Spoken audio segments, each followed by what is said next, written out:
पलवल चौपाल की चुनावी चर्चा में आज हमारे साथ हैं हथीन के विधायक प्रवीण डागर। उनसे बात करेंगे कितने उन्होंने हथीन में विकास किए और क्या लगता है अब की बार भाजपा सरकार बनेगी या नहीं बनेगी। सभी बातों पर जो प्रमुखता से हम बात करेंगे। स्वागत करते हैं आपका पलवल चौपाल पर। धन्यवाद शेराव साहब, आपका भी बहुत बहुत स्वागत, बहुत बहुत अभिनंदन।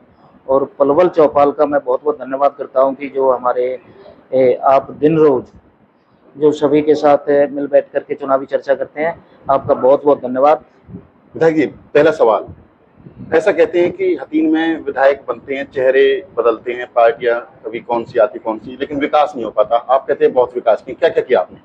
देखिए, हमने पूरे हथीन क्षेत्र के अंदर समान रूप से जो हमारी पार्टी का एक सरकार का एक नारा है, सबका साथ सबका विकास, उसी मूल मंत्र पर चलते हुए हमारी सरकार ने सड़कों का जाल बिछाने की बात, पहली बार जो कनेक्टिविटी की बात है, इतनी अच्छी कनेक्टिविटी हमारे हथीन के अंदर हुई। गांवों से जोड़ने की बात हो, या जो एक बहुत बड़ी मांग पिछले लगभग 20-25 वर्ष से चली आ रही थी और कई बार इसके शिलान्यास तक के पिछले मुख्यमंत्रियों ने काम किए, लेकिन वो आज तक कभी धरातल पे नहीं आई।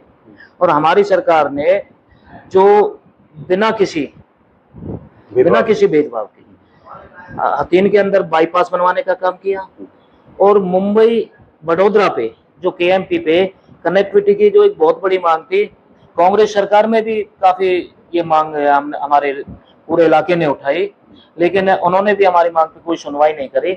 और अब की बार माननीय मुख्यमंत्री जी के आशीर्वाद से और मंत्री जी के आशीर्वाद से हमें जो कनेक्टिविटी यहाँ पे केएमपी हाईवे पे मिली, उसका बहुत बड़ा फायदा हमारे इलाके के लगभग 40-50 गांवों को। वो तो धरना करना पड़ा था लोगों को, बहुत दिन धरना किया लोगों ने, लोगों की भी यही मांग थी और हमारी सबकी एक मांग थी। और 2020 में, फरवरी 2020 में जब हमने माननीय मुख्यमंत्री जी की रैली बनवाई, पहली रैली करवाई, तो उस रैली में ही मुख्यमंत्री जी ने घोषणा कर दी थी। और वो तो घोषणा हुई पड़ी थी, उसमें थोड़ी सी दिक्कत थी एनएच वालों की, वो माननीय मंत्री जी ने और मुख्यमंत्री जी ने दूर करा करके। क्या वो धरना प्लांटेड था? आप लोगों ने अपने बिठा दिए हो, बैठ जाओ, मैं उधर से उठाता हूँ, आप नीचे से उठाओ? ना, धरना तो कोई प्लांटेड नहीं था, लेकिन धरना लोगों ने इस वजह से रखा कि काम लेट हो रहा, भाई थोड़ी जल्दी काम शुरू करवाया जाए, इस वजह से। और हमारी सरकार की घोषणा थी, हमने अपनी घोषणा पूरी करवाई और आज कनेक्टिविटी पे काम चल रहा है। और हथीन के अंदर जो बाईपास की मांग थी, पहली बार लगभग 60 करोड़ रुपए की लागत से और किसानों की सहमति से हमने लगभग 45.5 एकड़ जमीन एक्वायर करवाई और लगभग 60 करोड़ की लागत से आज बाईपास का काम चल रहा है। हथीन में आप कहते हो कि काम हुए, लेकिन आज भी लोग कहते हैं बिजली, पानी और सड़क की समस्या है इलाके में। आप बात करें, कई गांव तो ऐसे हैं जहां पर पानी टैंकर खरीद के लाते हैं, स्टोर करते हैं जमीन के अंदर, फिर उसको कई दिन तक पीते हैं, बीमारी तक फैलती है। देखो, कुछ गांवों में थोड़ी दिक्कत है, लेकिन कल परसों भी मैंने पचानका के अंदर, जहाँ पे पानी की बहुत बड़ी समस्या थी, वहां पे भी उद्घाटन किया। कल परसों आने वाले कुछ ही दिनों में, चाहे वो धीरन की है या फिर और दूसरे गाँव में, जहाँ जहाँ पानी की समस्या है वो भी दूर कराया जाएगा और उनके उद्घाटन जल्दी। वो सारी योजनाएं करोड़ों रुपए की योजनाएं पानी के लिए पास करवा रखी हैं और अगले कुछ ही दिनों में उनका उद्घाटन करके उन पे काम शुरू करवाए। आप लगातार अब उद्घाटन कर रहे हैं, हमने देखे जगह जगह जा रहे हैं, उद्घाटन हो रहे हैं। कई काम कब तक हो पाएंगे?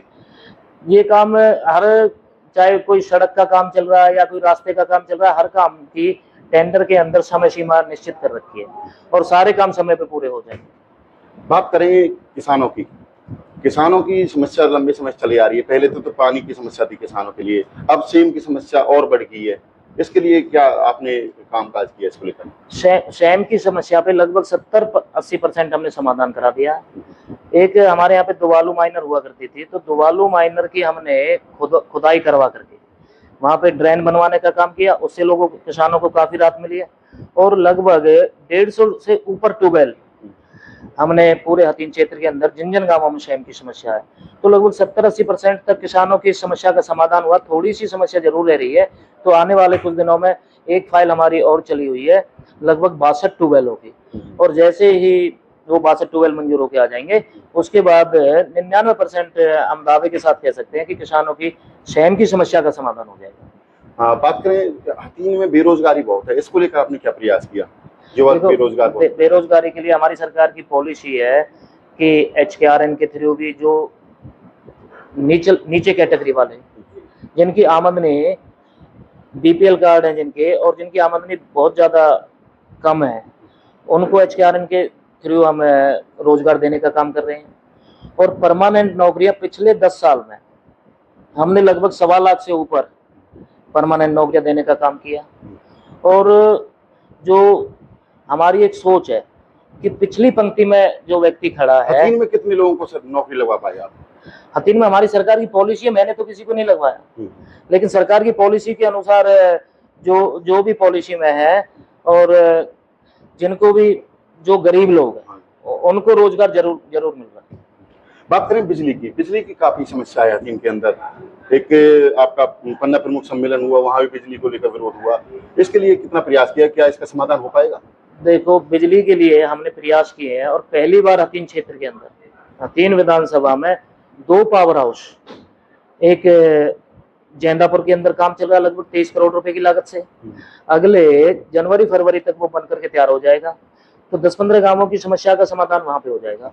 दूसरा, जो एक बहुत बड़ी समस्या थी, पिछले 50 साल पुरानी तारें जो 220 घुघेरा से और हथीन 66 kV पे आ रही हैं, वो पिछले 50 साल से पुरानी थी, तो वो बिल्कुल जर्जर हो गई थी। उसका भी टेंडर हो गया, अगले हफ्ते, अगले 10 या 15 दिन में उस पर काम शुरू करवा दिया जाएगा, और दिसंबर तक वो काम पूरा हो जाएगा। और उसके बाद जो ये कट लग रहे हैं थोड़े, उसी वजह से थोड़ी दिक्कत है। जब वो तार बदल जाएंगे तो 100% मैं कहता हूँ कि बिजली की समस्या का समाधान हो जाएगा। दूसरा, हमने उटावड़ के अंदर, जो मेवात के अंदर उन गाँवों में भी थोड़ी बहुत समस्या है, वहां पर भी हमने 66 kV का पावर हाउस मंजूर करा दिया। उसकी भी प्रक्रिया, उसके टेंडर हो चुके हैं, और अगले कुछ दिनों में उसका भी हम शिलान्यास करेंगे। आप कहते हैं खूब विकास हुआ। अब बात करें टिकट की। अब भाजपा में टिकट की लड़ाई भी बढ़ गई है। केर सिंह रावत ने दावेदारी कर रहे हैं टिकट के लिए। पिछली बार तो उनसे आपने टिकट छीन ली थी लगभग। अब की बार क्या रहेगा? टिकट मैंने छीनी थोड़ी थी, टिकट तो शीर्ष नेतृत्व है। सीएम ने उनको ज्वाइन कराया, इस्तीफा दिया, टिकट देंगे, बाद में टिकट आप ले आए। शीर्ष नेतृत्व ने जो फैसला किया, टिकट मुझे मिली, लोगों ने चुनाव लड़ाया और लोगों ने चुनाव जिताया। हथीन क्षेत्र की मैं देवतुल्य जनता का बहुत बहुत धन्यवाद करता हूं कि पहली बार पार्टी ने मुझ पर विश्वास किया और मुझे विधायक बना करके चंडीगढ़ भेजने का काम किया। और मैंने जो लोगों से वादे किए, मैंने ईमानदारी और सच्चाई से और मेहनत और लगन के साथ पूरे हथीन क्षेत्र का समान विकास कराने का काम किया। अब की बार ज्यादा जो है दावेदारी कर रहे हैं। बात करें सहरावतों में, योगेंद्र सहरावत है, या फिर दूसरे रविंद्र सहरावत हैं, और आपकी बात करें केर सिंह रावत हैं, फिर दूसरे और मनोज रावत, मतलब कि प्रत्याशी बढ़ गए हैं।